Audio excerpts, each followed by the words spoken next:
week and said she had all these programs. Well, you know, they're very reminiscent for me of days of yore, you know, believe me. Adjustable rate mortgages, bridge loans. We haven't been using those. I guarantee you guys probably don't even know what some of these are. So I thought, you know what? That would be a really good class for everybody, you know? Absolutely. Because in this market, it's called creative financing. And in this market, you're going to start when, you know, buyers are getting squeamish at 5%. When adjustable rate mortgages first came out, I think the rates were like 12 and 16 and 16, you know, so they were like, the only way we could make a living was to create some kind of financing where the buyer could come in at a low rate and it would sort of gradually pop up. Exactly. They're still out there. My daughter got I think she got like a 10 in one, or you know, like a doctor loan. Yeah, we're gonna talk about that. 10, you know, so you bring that up. Yeah, I have it. Yeah. I have it. But anyway, that's where this came from. I just thought, you know what? You can't be a decent agent and not know financing. You just can't. How you can possibly put, you know, you can't rely on everybody that you meet, you just throw them the Joyce or throw them the bridge. You have to be able to say, well, wait a minute, I think you can still buy. Let's talk about this or that program. And plus bridge loans, that's not something that's been around.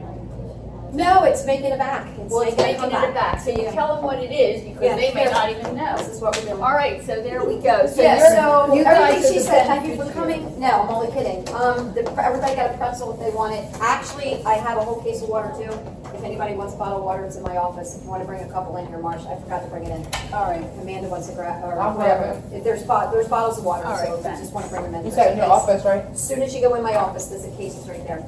Yeah, I forgot about that.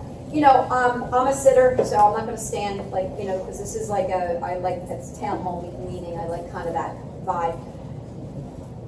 Been around a long time, so, and Marcia, more so than me, and I don't mean age-wise, sorry, Marcia, I mean, Whatever. yeah, whatever. You know, she's got me laughed, I'm 35 years in the industry, she's 40-some years in the industry, so, we've been around long enough. I sold real estate, guys. I sold real estate in the thick of 85 to 91, almost 92. So that's when I sold real estate. Then I got into mortgages. Real estate was different, so I'm not going to lecture you like your mother would when she's saying this old socks. My point is, I walked a mile in your shoes. We had to do a lot of creative stuff back then. And what Marcia means that rates were, we just had this conversation in the hub there, you know, historically speaking, these are still historically low interest rates, regardless that you're saying 6% that is going to be in front of you guys in a little bit. It's historically, they're low rates. You were in a pocket, you got into real estate, or you're in real estate now, where you have buyers that are whiners because they missed the 3% vote, they missed the 2.5%, they missed this, they missed that, you know, oh my gosh, they're half at 5,000 overbid and all that. They're a pack of whiners, okay? Your job as professionals is to diffuse, to listen, and to offer the calming voices of suggestions. That's your job. You're the professional. I know what I have to do. Sometimes I do it right. Most of the time we hope we do. Sometimes we miss, you know, whatever, it happens. But I'll tell you this. When you have tools in your toolbox, it's like having an arsenal. It's like being like, you know, when you have the proper tools, first of all, you surround yourself by positive people. You wouldn't be sitting here in front of me in Marcia and Barb's program if you weren't positive, even though you are a visitor. This is a positive office around positive people. Are you always going to find curmudgeons? Absolutely. You're going to. Don't hang around with them. Don't. The ones that maybe can't, you know, are just beating themselves up, they're going to drag themselves down. Your job is to keep your buyers upbeat, keep yourself upbeat, and surround yourself with positivity. I shot a video out there the other day, and honest to George, not in a bragging way, I did it on one take. And I did it on one take because I'm driving, case in point, even for me, sometimes I got to stay positive. But I'm driving, I talked to a realtor, an old realtor friend of mine that I've had for 21 years that is not a Keller Williams agent. We have a buyer that we're mutually working with for a year and a half, and the buyer is going to rent a house. Scared to $1,800 a month. I'm talking to this person, she's actually a Berkshire agent, and I'm going, expletive, WTF, are you what? What do you mean? What do you mean that they're gonna go put out almost $21,000 to a landlord?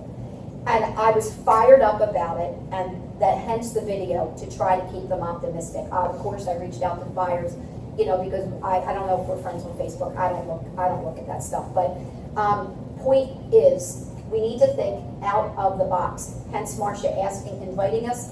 Deanna, my assistant, some of you have met her, some of you haven't.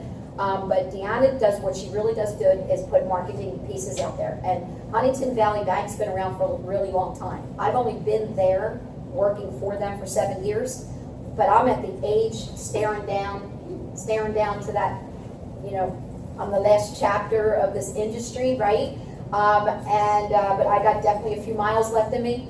Out of the box, that's the market we're in right now. And this is the company that I'm going to retire with. It's just a great bank that does great things, right? Now, that being said, I brought a portfolio of aha moments for you.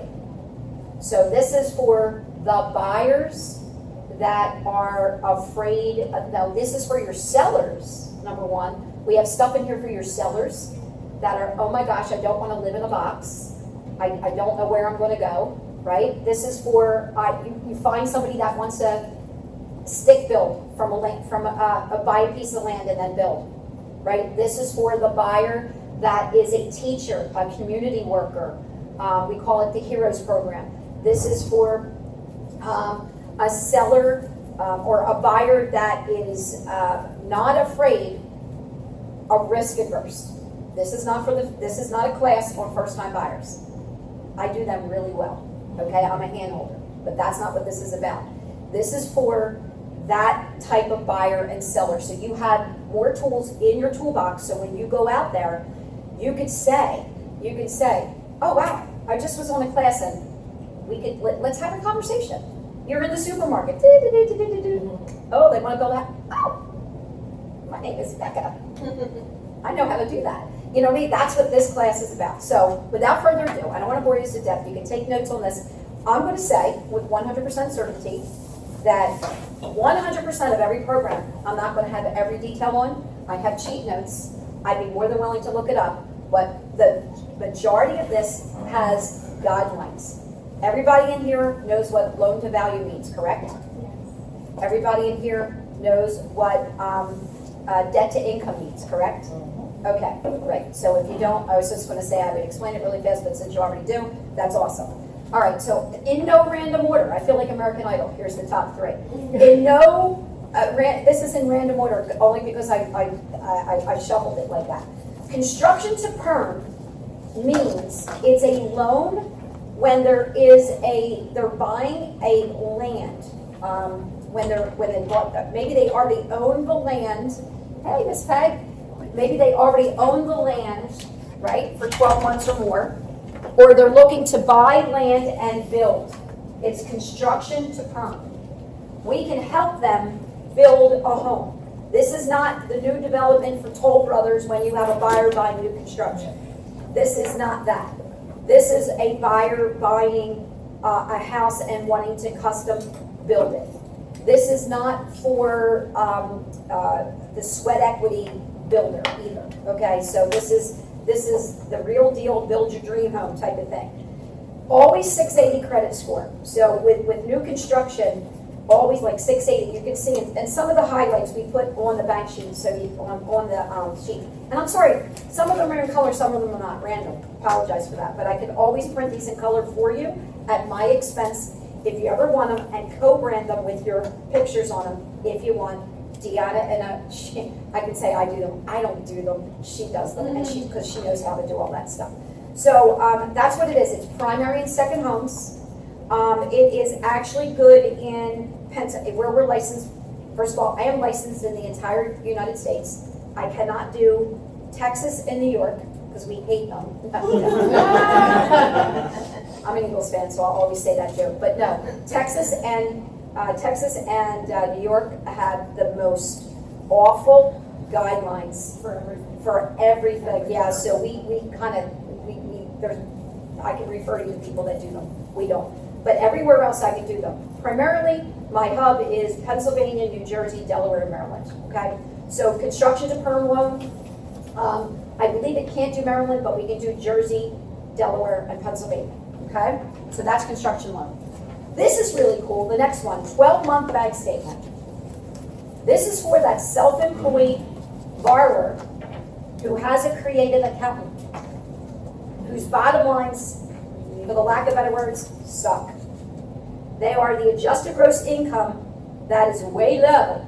Hey, we thought the 180,000 gross top line and the creative accountant as it may be, their adjusted gross income is only 50 grand. That's what this is for. It's a 12-month bank statement loan, okay? And what we do, we don't look at tax returns. We don't look, well, look what pops into my class.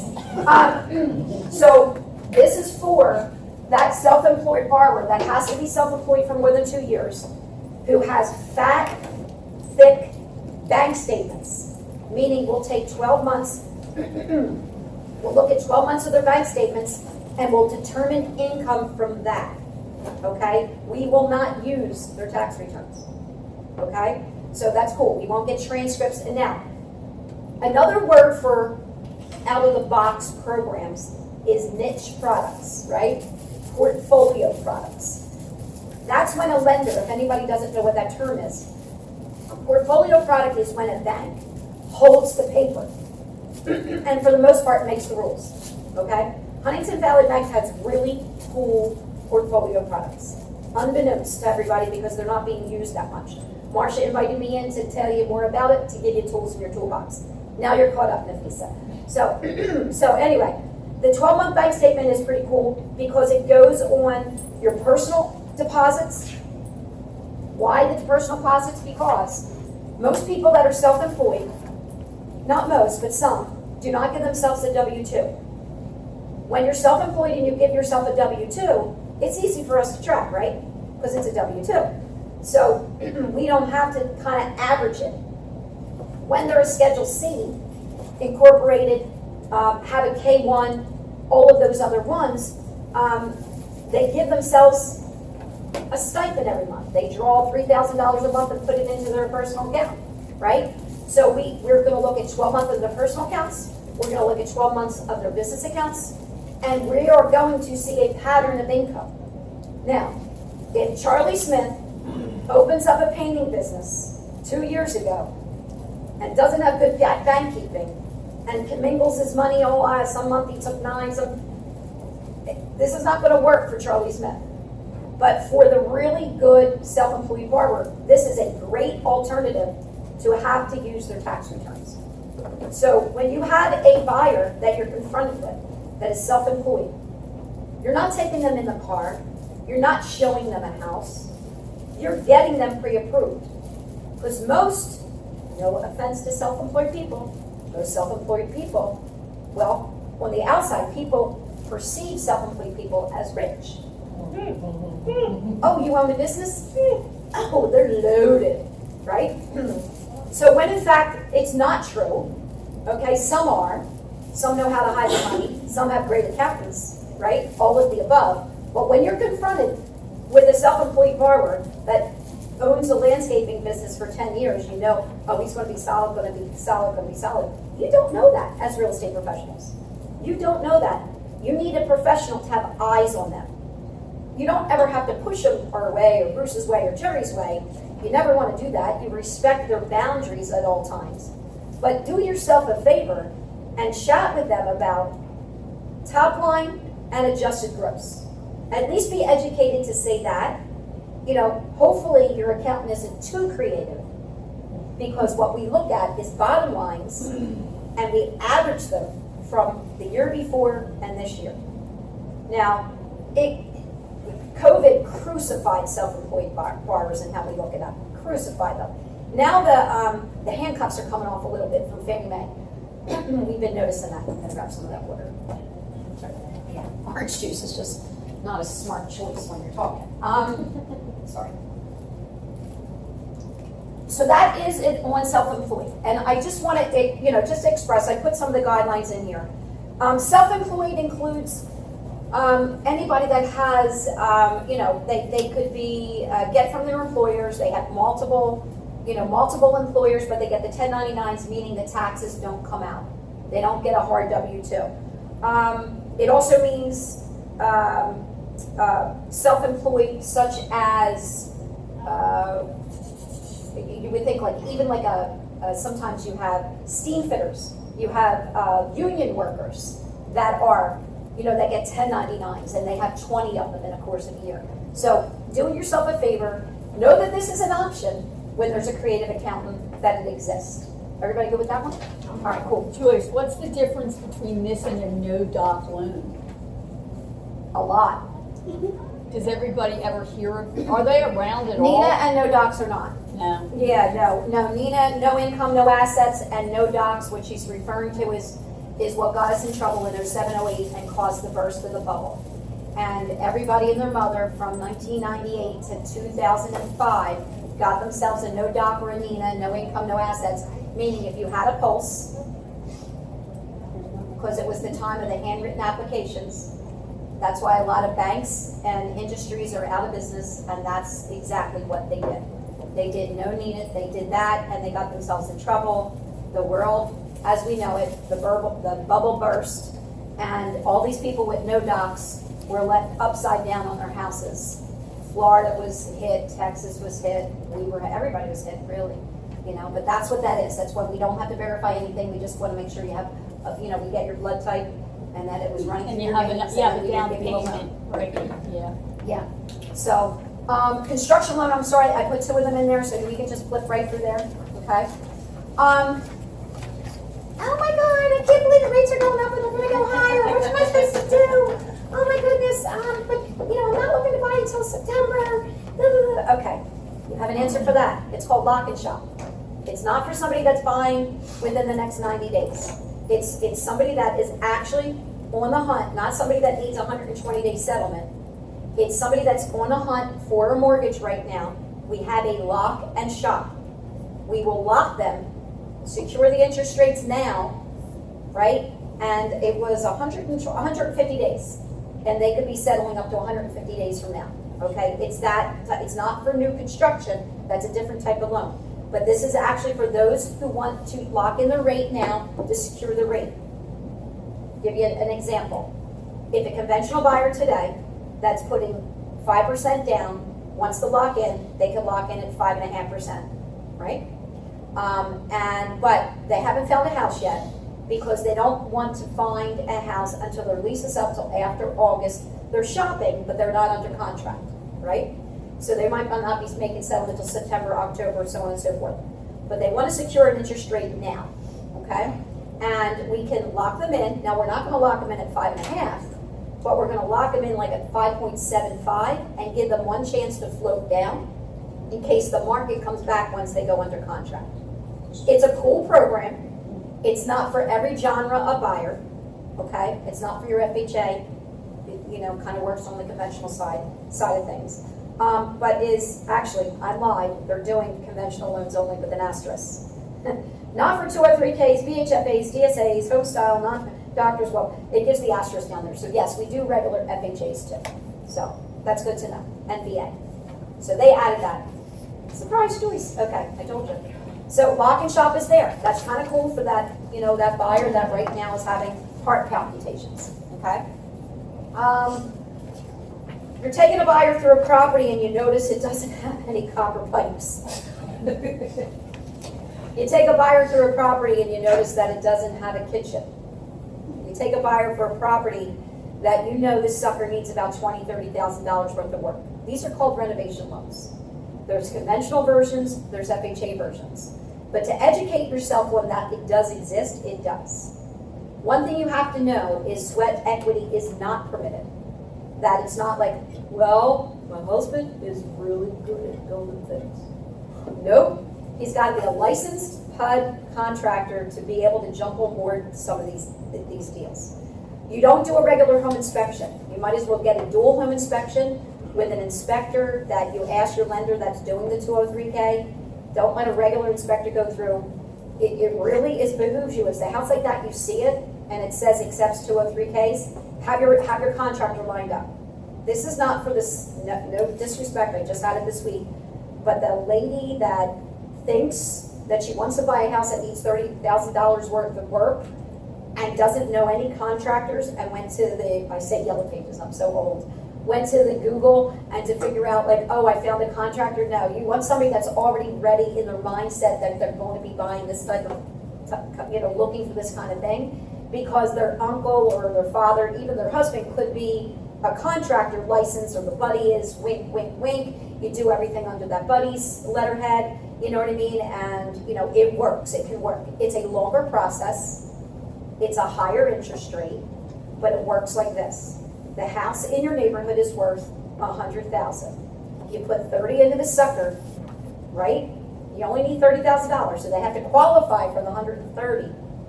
But now, the house, we know when it's all finished with this list, this punch list that they gave us of things that have to be done to the house and that want to be done to the house, now it's worth $175 in that neighborhood. Instant equity, smart move.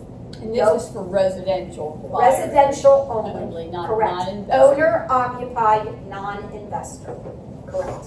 Now, in the agreement of sale, there's a lot of errors where in that FHA, VA box, it's like outlined in bold in like a square. Letter H, see?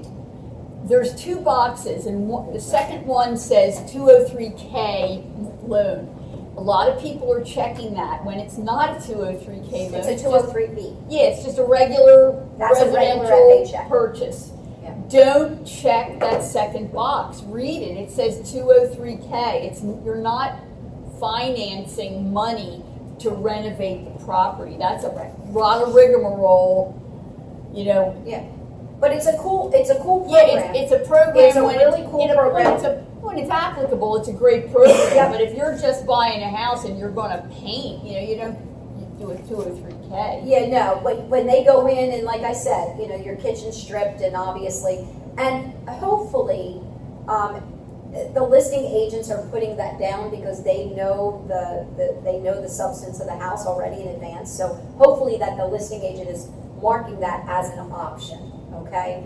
Sometimes it's not going to be FHA-able, but it'll be FHA 203K-able, okay? Can you Because of just the work. put a kitchen in? Let's say you go in and you don't like the kitchen, and it's priced right. Can you just do a 203K to get a kitchen in there? Yes, you can. Yes and no. Yes and no. Like you can't build additions. You can't have, a sunroom with a hot tub. No, you can't just put your added checklist on there. What you want is to have, it needs all new windows. It needs a roof. It might need a kitchen. So you might have your wish list. Your borrower might have their wish list. But when you go out with a home inspector, a normal home inspection, what is it, $500-$600 now, right? Technically, that's kind of what I put on my sheet. You'll get what they call a feasibility study or something like that. The guy that goes through is not only an inspector, but he is 203K approved through the bank. So he's not only laying eyes on it as your home inspector to see if they want to walk away, he's laying eyes on it as the punch list for 203K itself. Well, you might want this done, but the bank wants that done, plus they need this, this, and this in order for you to get this loan. So there might be things that the bank's going to make mandatory, if you're doing the program. So yeah. That inspector goes after you have a signed contract. Well, yes. Well, normally inspectors do Right. go after you have a signed contract anyway, but that's it. You would be smart to get in touch with the lender to actually don't use because you're paying $500-$600 for that guy, you're going to pay another $1,000 for the other guy. You might as well just pay $900 in the beginning, and the guy does everything. So do you have a list of these inspectors/contractors? Yes, we do. If somebody wanted to give this a shot? Mm-hmm. We do. So that's the rental loans, and it's kind of cool to have in your arsenal, right? Well, Joyce, before you move on, Yes. Something when it comes to a basement. Yes. To say the basement isn't finished, but the electrical, the plumbing, all that's fine, could they still use that to finish a basement since that is a fixed permanently to the property. Or is yes. that more aesthetically? Yeah, no, it's more for the man cave. Hey, excuse me, I'd like to have a man cave, let me jump into a 203K. To be very honest with you, as a real estate agent, I wouldn't suggest that because a basement doesn't add a lot of value to the home when it's finished. I know you don't believe that, but it's true. Whether it's an outside exit, inside exit, a finished basis versus a non-finished basement is probably 5 to 10 grand. So what, and even if somebody puts $30,000 into a basement, they're not getting $30,000 out in appraisal value. They're over improving. So my answer would be for you to tell your borrower, you know what, listen, because a 203K has a higher interest rate and it has more closing costs involved, right? So why, you might as well jump on a normal interest rate and save your pennies to finish your own basement over time. Yeah. It's because it doesn't, because if you look at the value now, just what I was saying earlier, the value now without an unfinished basement, and then when you finish the basement after improvements, you're not getting much more value out of it. It's not worth it for the client to have a higher interest rate. Does that kind of make sense? Yep. Okay, cool. Yeah, I don't think don't run out and start, the minute you see a house now that needs renovation, you start talking 203K to your buyer, because as I say, in the market that we're in and the competition that we're in, you probably won't get that bid if Unless you go the seller 203. has on there 203K Yeah. and it's a piece of, you know what. Right, You know what I mean? but we don't want you to go crazy with this and think, whoa, I can show with all these dumps now and because I think it's a lot of rigmarole to get to 203K. Oh, it's not an easy loan to get. You have to get, how many opinions of contractor, like bids? Oh, it's a contractor's, you have the GC, and then we're gonna have the letters, we get the GC's blood type, all his licensings. It's an involved Right, it's loan, involved. but it's, So, yeah. we can't even give you a loan application, we can't even make formal mortgage application, like your mortgage application is what, 10 days on your contract, seven? You have to make Yeah, it's mortgage 7 application now. in 7, right? You need 20, that needs to be changed to 20 when it's a 203K. So it's because you have to allow time for contractors, good luck getting one, Right. and you have to allow time for contractors and I everything hate to go to through. tell you about this and then take it away, but No, but it's I not want the right you to know that market it for does exist, It so when you exists. see it on the bright and you see 203K, well, what's that? Now you have a little intel of what it is in your toolbox, to be a little, and like I said, I can get you more information specifically on your specific house and whatever, but due diligence is the first thing you want to do is, when you're eyeballing the property and you're saying, oh, this thing is awful, it needs about $40,000 worth of work. They're asking $100 for it. Well, you got to make sure it's going to be worth $200 when this sucker's done. You got to make sure that they're getting 50 to 75% back after improvements. That's when it makes sense. Does that kind of make And you sense? said investors are not eligible? No, it's for an this? owner-occupied one. Or not? Yeah, it has to be for somebody that's living in the property. Yeah, it's not for investors. So if it was for a multifamily, that would? You know what? That's a question I don't know, and I think nope. Yep, it can. Here you go. 1 to 4 unit. And you know why they say Occupied though? Occupied. Oh yeah, they have to occupy. It's always occupied. It looks like home style, which is the conventional version, allows for second homes That's cool. and 1 unit investment property. That's the home style, and I'm gonna check on that because I don't know. I think that might be a typo. Okay, awesome. I really will. I'm gonna keep that out. I'm gonna check on that. So, can we bridge the gap last? Put that down. We're gonna bridge the gap last. Okay? Because I want to spend a little more time on that. Oh, I repeated things, didn't I? Oh, here's your color versions. Sorry about that. I thought I did the doctor's program. I might have not copied it. And I'll get that flyer to you. Just give me a second. Instruction to perm, bank statement, loan, trading, security, interest rate. Darn it. I thought I printed the rules. All right, so. Can we go check the printer? No, it's when I get, I missed. Thank you anyway. Second home financing. For anybody, anybody looking in Maryland, New Jersey, Delaware for a second home, we have a really good portfolio for second home. Portfolio, again, just to recap, is our in-house products. Fannie Mae beat the crap, and so did Freddie Mac, out of second homes. And the pricing is through the roof. We came up with a really good solution to that temporarily while they get their act together in Washington on this. And our second home financing is really good. Now, they're ARMs, adjustable rate mortgages. We're going to talk about that in a second. And they're for warrantable condos. We're going to talk about that in a second. There's a couple things that didn't print. That's so weird. But okay. Yeah, talk but- about unwarranted, because we Yeah, we're just gonna talk lost about the deal. that. We're gonna talk about that. Because of an unwarranted. So the condo. 90% max, so that means 10% down. We can't do anything less than 10% down on this product, period, end of story. That's our portfolio product. But when I tell you, actually, it is fantastic in pricing, it's probably about 0.5% lower to 0.75% lower than it would be if you had to price it out regular with Fannie Mae, Freddie Mac. It's just that we would keep it. You need good credit scores. We need 700 on these. So 700 credit score if you're trying to buy a house down the shore for a second home. You know, you got to make sure the credit's up there with 700 credit score. So just letting you know about this. So good segue into condos. Condominiums they took a hit.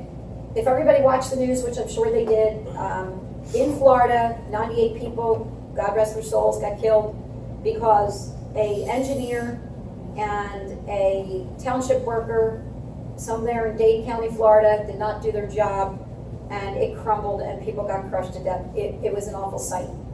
But it was a shot heard around the world, so to speak, and it tightened up Fannie Mae and Freddie Mac's. Every condo, non-warrantable or not, is subjected to finding out to make sure they had an engineer in the minutes, that they have a conversation about the engineers, about the structural integrity of the buildings. Okay, we've done a few already. Some of them are refusing to answer because the legal teams are telling the condo associations not to answer it. We have a workaround with that. We're going to get 6 months of their minutes, blah, blah, blah, blah. That's one part of the condo part, but it's really important for you guys to know. Does everybody know what a PUD is? Does anybody know what a PUD is? Becca? Planned unit development. Awesome, Becca. Planned unit development, and a planned unit development is not a condo. They're two different things. A homeowners association takes care of a PUD, planned unit development. A condo association takes care of a condo. 97% of the time, a condo association will take care of the roof, and the PUD doesn't. Okay? Sometimes it's just all subjective. But a condo association is different than a PUD. Now, when you're doing with FHA buyers that are looking for condos, you have to make sure the condominiums are FHA approved. I can easily send you the link. You can figure it out yourself. It's really easy to do. You put the zip code, you put the name, Hilltop Condominium. Hilltop Condominium, perfect example, right here in Brookhaven, 19015. It is Summit. not Summit. FHA. Isn't Summit Well, is? That's where I live. Hilltop Condos, 19015, GGDD, FF22, whatever they all are, they are not FHA approved, they are conventional only. You go across the street to Hilltop called the Summit, they are PUDs, they are not condos. So they are planned unit developments, and they accept FHA and conventional financing. So what I'm saying is, it's important when you are out there getting a listing or bringing your buyer to educate yourself. If you're not sure, give me a ring-a-ding-ding and I'll look it up, send you the link or whatever, and but just to educate yourself on the condo or the PUD. Because do not count on acceptable financing from the listing agent. No offense to this film I'm putting out there right now, but sometimes you got morons listing that property and they don't know the difference. Okay, so I'm just calling it like it is. All right, do your homework. Sorry, that's my Delco coming out. So yeah, just FYI, all right? Just be careful, just educate yourself there. So, what a non-warrantable condo is, and this is the out-of-the-box niche that we're here to talk about today, is a condominium that has a few things, could be wrong with it. not structurally wrong, that's one whole entity, every type of condo. A non-warrantable condo is always gonna need 25% down, period. You're never gonna get in with less than 25% down. The deal that I just had like fell apart because of We do non-warrantable condos. What deal was that? And It just closed non-warrantable this morning, condos thank are God. because, and It maybe you closed. could Is it the one? join in here, but they are normally a high concentration of investors, outstanding lawsuits, unpaid, under over a certain amount of the condo dues, right? So it's a plethora of things. Like we send out a condo questionnaire. It is sent out.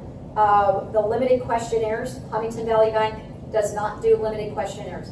Not after Fannie Mae and after the thing. So other banks are still doing it, but trust me when I tell you, they're gonna be buying back loans in about 6 months.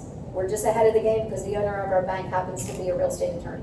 So that being said, we are by the books with that, and it is a non-warrantable condos we do. We have a portfolio for them. We do them well. The rates are very competitive, and that's when, like, it doesn't fit in the Fannie Mae or Freddie Mac's box, okay? I So- think the only one that I really lost the deal was in Lawrence Park. What's the name of those on Lawrence Road there? Lawrence and Westchester Pike. Lawrence something. that. In Broomall? Yeah. I forget. I know what They're you're like talking Lawrence about. Park condos Yeah. or Yeah, something. Lawrence something, Yeah, yeah. like, but anyway, is that what you, like, the deal fell apart because nobody would finance that condo? Well, it's because they're not Fannie Mae or Freddie Mac Right. on their list, so that's what non-warrantable means. Right. You know, they're still gonna be subjected to that engineer thing, but, you know, it means, like, if it's owned, if one person owns more than 10% of the building, 10% of the units, if it's, you know, there's I'm doing the Radnor house right now. I'm doing one in the Radnor house. That is a non-warrantable loan. Fannie Mae won't touch it. No. Yeah, so just giving you an idea of what non-warrantable means. Any questions on condos? Did you get your thing fixed? Yeah, it closed this morning, It thank did. God. Oh, good. With a non-warrantable? Well, no, so they had, the problem that we ran into was like the reserve, they had insufficient reserve funds. Okay, in their budget. Yeah, and the only reason I know what that means is because I'm on the board at Hilltop, so like, There you go. I was talking to some people about it. It fell through like the last day of settlement, like when I was supposed to settle, and then they did a limited condo review for the second buyer that came. Okay, good. And, yeah, And got around it that way. yes. All right. But it was a nightmare. Like I might not even do condos. It's really funny, you have, sometimes it's not worth the hassle, you're absolutely correct, and there are condo agents out there. There really are condo agents, they're prevalent in Philly. There's a lot of KW Philly guys that just do condos, you know? And sometimes it's worth sending a 30% referral out their way if your buyer's looking in Philly, because they are a PITA, you know? So, yeah, all right, I won't say what that acronym means, everybody knows. All right, so, a couple things, I wanna talk about the, not PITA. So, I want to talk about the HEROES program, and the HEROES program is for community workers. It didn't print. It's for teachers, you know, all of that stuff, teachers, oh my gosh, Firefighter? ambulance drivers, firefighters, police officers, and things like that. We've had it for a while. It has a little higher of an interest rate. It's also one of our niche products. They need a 740 credit score. They need to be doing what they're doing, but they need to have excellent credit to have this sucker done. This is the why. It is limited MI, and it's 1% down. Wow. That's nice. And we subsidize some of the closing costs. It's a sweet program, but it doesn't fit every firefighter or teacher. Can you do Now, it? Can you do it with refis? huh? Can you use it with refis? I don't know. I find that out. That's a good question. But if you have a police officer, a firefighter, you know, and they are a first-time buyer, a lot of times I go to a product called Home Ready. It's a fantastic Fannie Mae, or even Freddie Mac. We could do it in first versions. And it's fantastic. It does have an income limit though. That's where sometimes a lot of firefighters, police officers, and Visa and I know this, you know, they get a crap load of overtime, especially ones in Philadelphia, right? So they're working triple time. Yeah, to say the least. But Home Ready sometimes fits that because it's a 3% down. It's for any buyer, really, but it's a 3% down. And a lot of people, it's a well-kept secret because we get to reduce the MI, right? It has higher limits than, like, I think it's about 80,000 for a single person right now, 79 something. I can get the limits.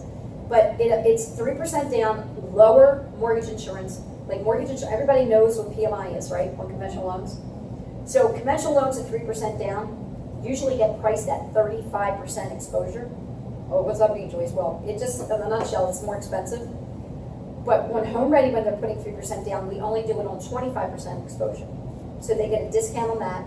Plus, the interest rates are lower on that program. And a lot of times, we're able to throw money back towards their closing cost. So it's a really neat product, not a niche one, that any buyer out there, and Home Ready needs a 660 in a credit score. It's kind of cool. And Home Ready you can close in less than 30 days. It's not like K-Fit where it takes 55, you know what I mean, or 50. So just FYI. So that's kind of a cool product. But going back to the doctors, to the firefighters, police officers, you know, they think they're getting, if they have 740 credit scores, you know, they don't have a lot of money in the bank. There's income limits, there's no income limits on it. It's a really neat program if they fit the box of it, okay? The other program is the doctor's program. So our doctor's program is amazing.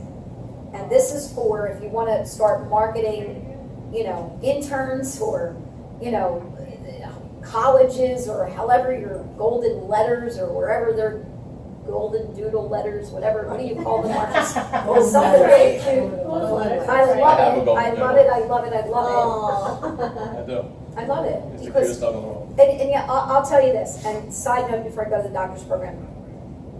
You're in an an era group, I shouldn't say age group. I feel like I'm at 30 again, but in an age group, in an era where computers are accessible to you, and it's so easy to Google, and it's so easy to do that. And it's just three of us in the room that can relate to this. I'm looking at you and you. So, Peg and Marcia. Back then, when you were in real estate back then, we didn't have this. And what you're getting taught here is so valuable. Old school, database, the core of your database is your sphere of influence. And it starts with that. And I heard about the letter doodle thing, the golden thing. And that's a dog. The letter, golden letter. The letter, it's so important not to do an email. It's so important not just the handshake, the in-person. We used to do, you know, you go around, you farm. You know, we used to have I'm not giving you my mom's stories, I'm giving you our stories. It's you guys are in an era where back to basics is needed to be competitive. Because all of us in our age group that are ready to sell our homes are in a position to, or moving or whatever, that we like that door to door. I don't care that COVID exists. If you could stay out there and solicit me. But I admired the guy that came to my house yesterday that told me I had a bee's nest. He was full of you know, he was not telling me the truth, but I admired the fact that he was doing it door to door, you know? And we used to do flags. We used to send, like this time of year, there's a packet of seeds. I'm just throwing things out there. But a packet of seeds, forget-me-nots, right? You know what and they're beautiful flowers. But you can get them in bulk. You get a packet of seeds. You put it in an envelope, and you send it out to Sue a Kelly's quarter- doing her seed packets now. I think she's sending That's out a couple because- hundred at least. I grew up with Sue. Sue's one of my BFFs, all right? So I She's know doing Sue her since second seeds. grade. So what I'm telling you, it works. It works. It's old school. Like you can't.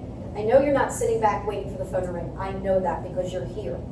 I just mean old school loves old school.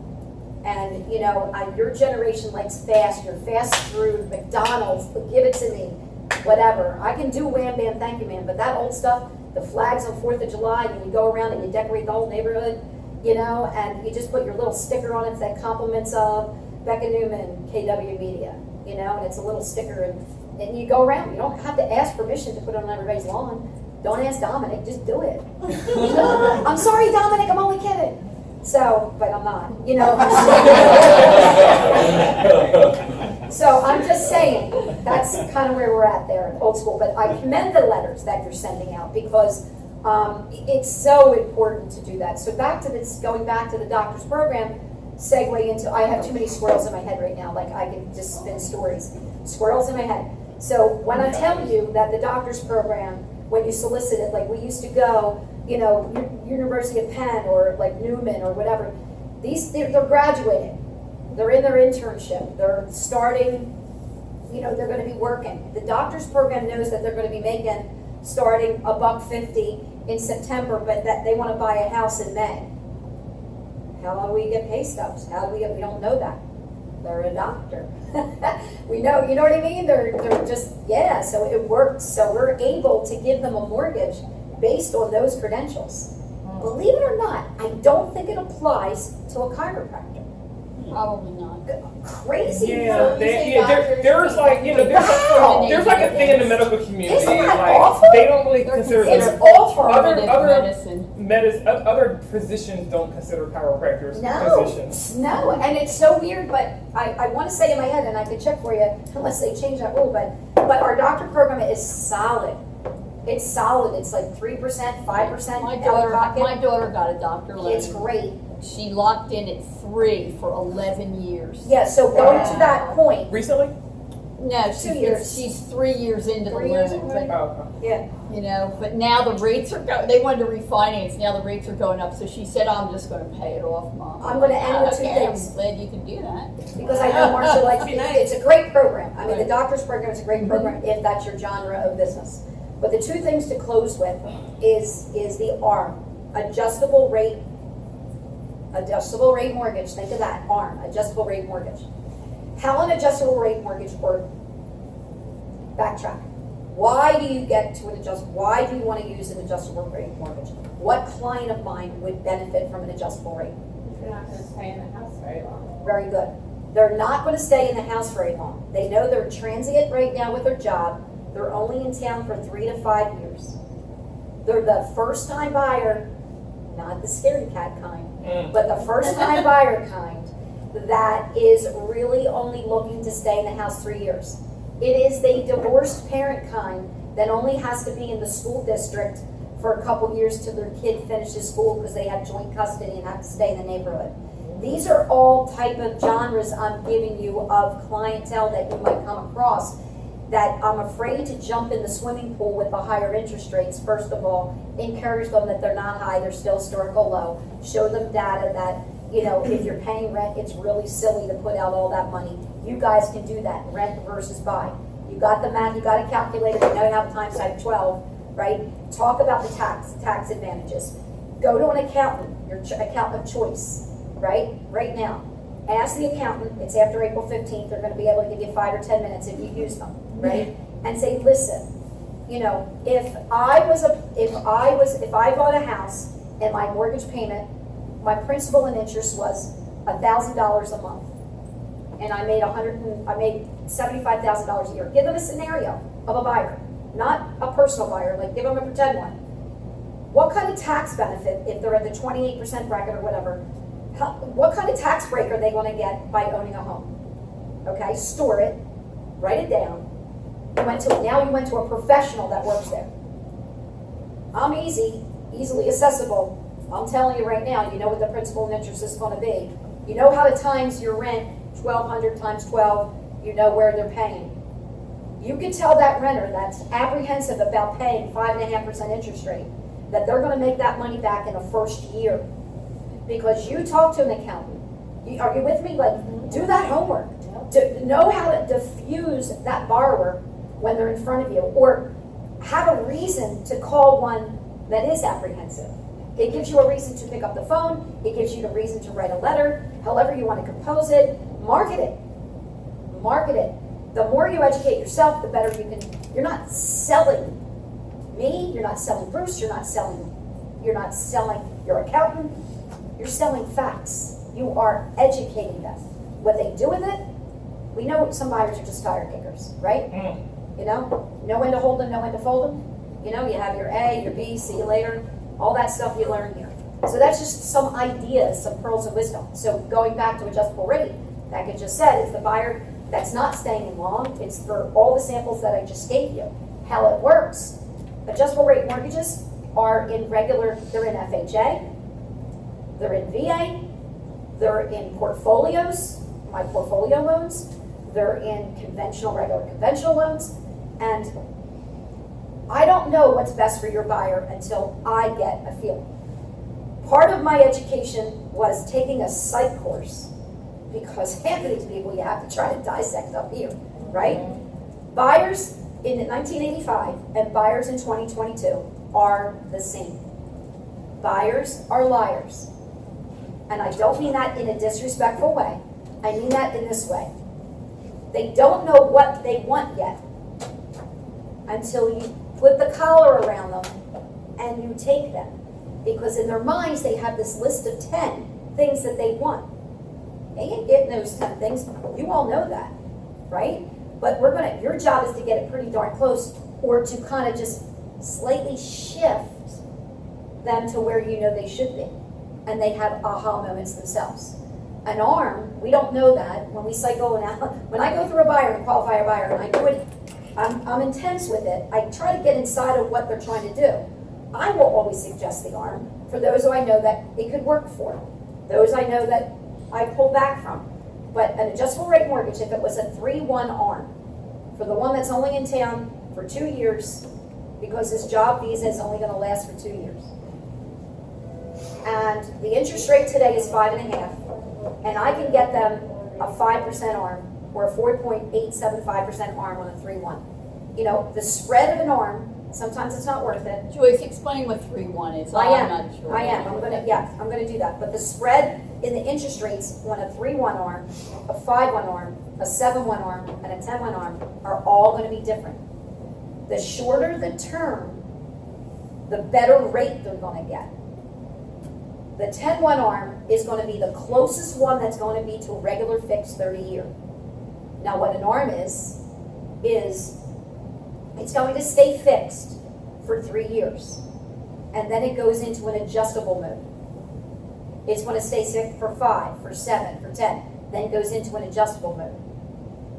You get into an ARM, never with the intent of any adjustment. You are taking on an ARM, riding the market out, knowing you are going to catch a wave, or you're going to be selling the sucker and paying off the mortgage. That's why people get into adjustable rate mortgages. The interest rates after it adjusts, if they're dumb enough to stay in it that long, because most buyers that go into ARMs are educated by their loan officers when to get out of them. They're going to catch a wave and they're going to pull out and they're going to jump one. Now, oh my gosh, well, I got into a 5-1 ARM thinking I'd be in the house for 4 years, and my husband ended up getting a great opportunity. Life happens. I just had this happen, great opportunity, and blah, blah, blah, blah. And I said, so what? Well, yeah, but I missed it last year. Should I got, let's just jump right back into another 5-1 ARM. So what? So what? So we refinanced, instead of waiting for it to adjust, we went right back into a 5-1 ARM while we ride out whatever he has to do with his job. So what I'm saying is, an adjustable rate mortgage is a risk loan. It is not for the weak. It is for the educated. And it allows them to have a lower payment. It is also for the type of buyer. Here's another suggestion. I had a borrower go into an adjustable rate mortgage that was they were in a 3rd year of their union, and it's a 5-year, and they finish the union and they make bank. I think it was an electrical union, and they're going to make bank in whatever. So when they graduate their periods, they have different periods, they make money. And we got into an ARM because it worked for his budget. And now that he's in the ARM and he's going to be graduating, I don't know when his full period's over, but he will go into making full money. We'll jump out of that ARM into a regular fixed rate once the market calms down, but he can afford it. But if it ever adjusts, yes, it can go up to 2%, up to 1% if it's FHA, so it depends. And it's tied into the index of Wall Street.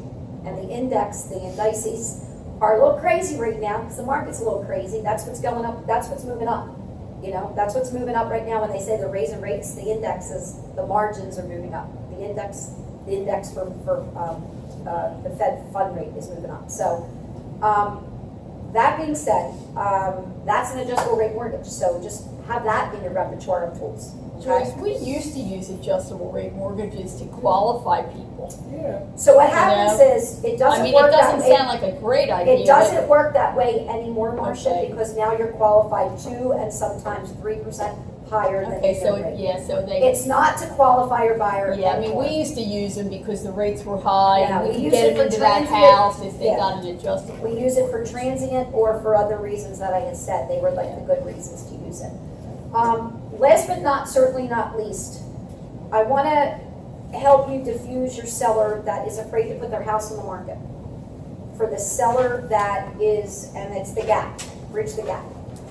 And I'll kind of end with that because we're over time, right? So, the bridge loan, they call it a bridge loan, you get it? You own this house, you want this one, it's a bridge over troubled waters, right? So you're trying to get into your new house, you're afraid you're gonna sell your house before, you know, you won't have anywhere to go because the market, there's no inventory, blah, blah, blah. We know about the inventory, although it is picked up, I have to admit. I've seen more listings now than I have seen in the last 10 days out of this office, pretty much more than I have seen all year. So, I applaud you guys. The other side is the, you know you have, before we talk bridge loans, you have to prepare your seller before he gets on the market. If they have a ton load of equity in that property, we can get a bridge loan in place, meaning everybody knows what equity is, right? The house is worth $300,000. They only have a $100,000 mortgage on it. When it's all said and done, they're going to walk away with about $1.75 after your 6% commission and transfer tax, blah, blah, blah, right? So they need money. They don't have savings, but they need money now to go to their new house, right? To put the deposit money and stuff like that. One thing you could do, which I do, I set them up with their bank. I'm doing one with Monique Moffitt right now. We set her buyer up with her bank, and they got a $250,000 home equity loan, right? So they're ready to pay cash, right? Or they're ready to put down 50% to be more attractive when they're competing offers, you know, one or the other. But they have a home equity loan right now. It's not a bridge loan, it's a home equity. And do I do home equities? Absolutely. Does their own personal bank do them better? Absolutely. So I don't make any money off of saying to people, they're better to go to their own bank. I will let your buyer know that. If somebody has a better product than me, I let them know that. I sleep better at night that way. But that's that. So this way you know they're prepared. They want to do it before their house is on the market. But say they didn't and their house is on the market. We can do a bridge loan. And that bridge loan kind of works the same way. It's a little expensive, but you know, we're going to charge 1.5 points, whatever. It all gets charged into the closing cost when they go to buy. But we're going to give them up to, what is it, actually 80, we do up to 350, remember? Okay, up to 80% of the appraised value. So their house is, we don't know what their house is worth, but we get an appraisal done, right? Now we know that the house is worth $300,000. We have that appraisal done. They only owe $100 on it. So we can lend up to 80% of that. So if you do the math, 200,000, 40, so we can lend $160,000 in a bridge loan. How's that going to help them? That's going to help them by simply having the money to put down, you know, on the new loan. Now, they don't want to sell their house till after they buy. And right, when they go to sell their home, they have the $100,000 regular mortgage that's on it in a first position, and they have my second bridge loan for $160,000. So it gets all paid off. Does that make sense? It gets all paid off at that point. So that's what we can bridge the gap so they have money to put the down payment. because I always ask a seller, and we do seller consultations, if it ever helps you, let me educate your seller on what it's gonna look like if they were to sell their home. Sometimes I'm able to give, I have one more suggestion and I will say it. Sometimes we're able to give the seller their aha moments to help you get the listing. And I'd be more than willing to sit down with the seller if you wanted to bring them in or call them and whatever. But that's what a bridge loan does. It gaps them.